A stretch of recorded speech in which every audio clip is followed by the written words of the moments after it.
Selamat datang kembali di channel Rekonoha. Jika Anda orang yang sangat susah mengontrol emosi, maka video ini sangat cocok bagi Anda. Jadi salah satu perbedaan orang yang dewasa dengan anak kecil itu adalah seberapa jago mengontrol emosi. Jadi semakin jago mengontrol emosi, maka kita semakin dewasa. Begitu juga dengan sebaliknya, kalau semakin susah kita mengontrol emosi, maka kita akan semakin tidak dewasa atau kekanak-kanakan ya. Sama halnya dengan orang-orang Indonesia. Saya melihat ya, orang Indonesia itu rata-rata mudah emosional, sangat-sangat mudah emosional ya. Apa buktinya?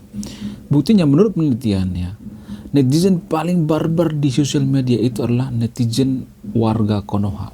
Bayangkan coba, kita dinobatkan menjadi netizen paling barbar di sosial media, tapi di sisi lain Indonesia itu adalah negara paling religius, salah satu paling religius di dunia, bahkan mengalahkan Arab Saudi. Jadi ini semacam anomali ya. Di satu sisi kita negara yang paling religius, tapi di sisi lain kita menjadi netizen paling barbar di sosial media. Itu artinya agama itu hanya topeng, agama itu hanya simbol, hanya untuk menutupi kaum munafikan kita. Jadi pada intinya, pada faktanya kita nggak religius amat. Bahkan sekedar mengontrol emosi sekalipun kita tidak bisa. Kenapa warga Konoha itu dinobatkan menjadi netizen paling barbar sedunia? Karena apa? Karena kita tidak bisa mengontrol emosi. Itu jawaban yang paling simpel. Bicara seputar kecerdasan emosional ya, sebelum para psikolog seperti Peter John D. Mayer pada tahun 1992-an menggagas tentang kecerdasan emosional, ternyata bayangkan 2500 tahun yang lalu Sang Buddha atau Siddhartha Gautama sudah mengajarkan apa itu kecerdasan emosional. Wow, luar biasa. Bayangkan 2500 tahun yang lalu guys, sebelum ditemukan oleh para psikolog apa itu kecerdasan emosional. Buddha mengajarkan bahwa kebahagiaan dan kesuksesan dalam hidup tidak hanya bergantung pada kecerdasan intelektual. Bayangkan 2500 tahun yang lalu Buddha sudah mengerti hal ini ya. Jadi Buddha tidak hanya berpatokan pada kecerdasan intelektual, tapi juga pada kemampuan untuk mengelola emosi dan menjalin hubungan dengan orang lain. Kalau zaman sekarang disebut dengan pinter mencari circle gitu, mencari relasi, mencari partner dan sebagainya. Ada beberapa konsep kecerdasan emosional dalam ajaran Buddha. Yang pertama misalnya mindfulness atau kesadaran. Kemampuan untuk sadar dan memperlihatkan emosi dan pikiran sendiri dengan orang lain. Ya, kesadaran. Sebelum kita emosi, biasanya kita harus sadar dulu ya, biar apa? Biar bisa mengontrol emosi. Kalau saya sendiri ya, jujur ya, kalau boleh jujur, dulu saya waktu kecil sangat emosional, sangat susah mengontrol emosi. Jadi kalau di sekolah dulu waktu SD, SMP, kalau ada teman saya yang patang-patang itu saya tuh bisa emosian gitu. Kalau saya dipancing-pancing tuh saya cepet emosian dulu. Bodoh amat mau di kelas kayak mau di tempat sepi kayak bodoh amat. Pokoknya saya nggak bisa mengontrol emosi waktu kecil ya. Dulu saya sangat emosional. Saya nggak tahu kenapa.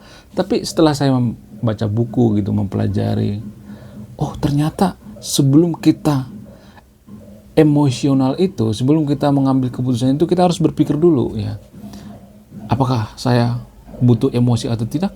Jadi Sang Buddha mengajarkan kemampuan untuk memperhatikan emosi kita. Jadi sebelum kita emosi itu kita perhatikan dulu emosi kita, apakah kita butuh emosi atau tidak. Ya wajar kalau misalnya kita emosi itu kalau sudah keterlaluan ya, kesalahan orang lain atau kesalahan teman kita yang sudah keterlaluan, atau kita punya karyawan terus melakukan hal yang fatal, ya wajar kalau emosi. Tapi jangan sampai main fisik ya. Jangan sampai main tangan gitu, nggak boleh ya. Jadi kita harus memperhatikan emosi. Ini menurut Siddhartha Gautama. Kemudian empati ya. Empati juga bagian daripada emosi. Ya, kemampuan untuk memahami dan merasakan emosi orang lain. Empati. Kalau misalnya seseorang itu sudah emosional ya, jangan langsung dilabrak ya. Biasanya saya seperti itu. Kalau misalnya saya lihat ada orang emosional, saya bisa mengontrol diri ya, biasanya seperti itu. Dan saya berpikir apakah saya butuh emosi atau tidak. Ini adalah kemampuan daripada empati. Jadi emosi itu tidak hanya marah-marah ya, tapi cinta, bahagia itu bagian daripada emosi sebenarnya. Sedih, kalau misalnya kita lihat seseorang itu sedih, jangan dibikin sedih lagi, ya kan? Jadi kita harus punya empati. Jangan seperti psikopat ya. Psikopat kan nggak punya empati. Biasanya seperti itu ya. Menurut penelitian dunia psikologi, psikopat itu tidak punya empati biasanya. Kemudian selain empati dan kesadaran apa lagi? Ya, self awareness ya. Self awareness ini adalah kesadaran diri, kemampuan untuk memahami dan mengenali ya. Mengenali emosi dan kelemahan diri. Jadi harus tahu kelemahan kita di mana. Oh, kalau seperti ini saya bisa cepat emosi nih ya. Jadi Siddhartha Gautama menjelaskan seperti itu ya. Jadi ini bukan saya karang-karang sendiri ya. Saya bukan motivator. Ya, karena saya perhatikan warga Konoha itu banyak orang yang gak bisa mengontrol emosi, sehingga saya tergerak untuk apa? Untuk bikin video ini. Ya, lumayan ada 1-2 orang yang nonton video ini dan bisa semakin sabar gitu. Karena apa? Karena kalau masyarakat kita itu emosional, tidak bisa mengontrol emosi, tidak dewasa dan sebagainya, bagaimana kita menjadi negara maju coba? Sungguh tidak mungkin kita menjadi negara maju kalau kita tidak bisa mengontrol emosi, tidak dewasa, emosional. Yang ada negara kita hancur ya, dikit-dikit ya, kudeta, dikit-dikit persekusi, dikit-dikit konflik, dikit-dikit bubarkan, dikit-dikit turunkan. Jadi emosi-emosi semacam ini harus bisa dikontrol ya, melalui apa? Melalui kesadaran diri. Kemudian regulasi emosi, kemampuan untuk mengelola dan mengatur emosi itu sendiri. Ya, ada pepatah dari para psikolog mengatakan emosi itu sebenarnya nggak bisa ditahan, dikeluarkan. Tapi cara mengeluarkan itu kan nggak boleh ya, meluapkan ke orang lain. Bisa dengan berteriak gitu di kamar sendirian, atau di tempat apa gitu kita berteriak. Bisa menggunakan seperti itu biar apa? Biar keluar emosi dalam diri kita. Karena kalau kita tidak mengeluarkan emosi itu, kita bisa jadi stres ya, bisa jadi ODGJ. Kemudian komunikasi yang efektif ya, kemampuan untuk komunikasi dengan efektif dan membangun hubungan yang baik dengan orang lain. Kemampuan komunikasi efektif ini menurut saya itu semacam bakat ya. Gak semua orang bisa berkomunikasi dengan efektif ya. Bahkan saya sendiri ya, waktu saya kecil itu saya tidak bisa berkomunikasi dengan efektif. Karena apa? Karena saya itu sebenarnya terlahir gagap. Jadi di video sebelumnya saya sudah pernah bahas ini ya. Saya itu sebenarnya terlahir gagap. Bukan karena saya bikin gagap ya, bukan ya, bukan seperti mohon maaf Ajis gagap ya, dibikin-bikin gitu biar jobnya rame gitu. Bukan seperti itu ya. Tapi di keluarga saya itu ada kurang lebih 5-10 orang yang gagap. Adik saya itu ada 2 orang yang kena gagap. Saya juga nggak tahu kenapa bisa seperti ini. Yang jelas keluarga saya itu ada yang gagap. Bahkan nenek daripada ayah saya itu mohon maaf bisu ya. Jadi waktu saya kecil ya, bicaranya itu lambat, sehingga orang tua saya atau nenek saya dulu ngomong, jangan-jangan ini bisu kali ya. Jadi waktu saya kecil itu dikirain bisu ya. Ini bagian daripada komunikasi ya, komunikasi yang efektif. Saya dulu sangat susah yang namanya berkomunikasi. Bahkan di depan kamera seperti ini juga saya sebenarnya nggak terlalu pede. Ini karena terpaksa. Kenapa saya ngomong di depan kamera seperti ini? Karena saya malas ngedit sebenarnya. Ya, sebelumnya konten saya nggak seperti ini. Konten saya itu seperti konten-konten kamar film, ya, terus konten-kontennya Bosman, Mardigu dan lain sebagainya. Jadi saya mengambil footage terus saya kumpulkan, terus saya kasih voice over. Tidak seperti ini, karena saya malas ngedit kan. Kalau ngedit itu 10 menit aja, berjam-jam, sampai 4 jam, 5 jam. Maka saya bikin video seperti ini biar apa? Ya biar saya nggak usah ngedit. Sebenarnya ini karena malas ngedit ya, kalau boleh jujur. Jadi saya juga sebenarnya ya kalau boleh jujur kurang efektif dalam berkomunikasi. Karena apa? Karena kegagapan saya. Dan saya berusaha public speaking di depan umum itu ya melatih public speaking ya seperti ini. Kenapa saya bikin video seperti ini? Ini bagian daripada melatih public speaking saya. Jadi mohon maaf ya, saya sebenarnya cuma latihan ini guys. Nah yang jadi pertanyaan, kenapa Buddha itu mengajarkan untuk mengelola kecerdasan emosional? Apa tujuannya? Jadi tujuan beliau itu mengajarkan bahwa dengan mengembangkan kecerdasan emosional, seseorang dapat mencapai kebahagiaan, kesuksesan, dan pencerahan spiritual ya. Sekarang kita bandingkan dengan temuan-temuan dari para psikolog ya, seperti Peter Salovey dan Jode Meyer pada tahun 1990-an. Jadi kedua orang inilah yang menggagas psikologi modern ya sekitar tahun 1990-an. Sementara Siddhartha Gautama sudah menggagas tentang kecerdasan emosional 2500 tahun sebelum Masehi. Jadi jauh ya, lebih lama gagasan daripada Siddhartha Gautama. Apa itu gagasan daripada Peter dan Meyer ini? Yang pertama itu mengenali emosi diri sendiri, kemampuan untuk mengenali dan memahami emosi diri sendiri ya. Siddhartha Gautama juga mengatakan seperti itu. Agak mirip-mirip ya. Apakah ini ada korelasinya? Saya tidak memberikan kesimpulan ya, silakan disimpulkan sendiri. Kemudian mengenali emosi orang lain. Ya ini juga tadi ada di dalam Siddhartha Gautama ya, mengenali emosi orang lain, memahami emosi orang lain. Terus mengelola emosi diri sendiri, ya, mengelola emosi orang lain, ya, mengembangkan hubungan dan lain sebagainya. Jadi pembeda daripada psikologi modern ini adalah mengelola emosi orang lain. Bagaimana sih cara mengelola emosi orang lain? Caranya dengan mengontrol emosi sendiri. Ya kalau kita tidak bisa mengontrol emosi sendiri, gimana kita mau mengontrol emosi orang lain ya kan? Kalau kita marah-marah, gimana kita mengontrol emosi orang lain? Sama seperti ini, kalau kita sakit, gimana kita mengurus orang lain ya kan? Masa kita sakit lagi pakai infus gitu, lagi dirawat inap, terus kita merawat orang lain gitu, nggak mungkin kan, sungguh tidak masuk akal. Nah yang jadi pertanyaan selanjutnya misalnya, kenapa orang Indonesia itu sangat emosional? Kenapa? Dulu saya lama memperhatikan ini, kenapa orang Indonesia itu sangat emosional ya, senggol dikit marah-marah ya. Coba perhatikan di jalan raya, ada masalah dikit marah-marah, langsung kebakaran jenggot ya.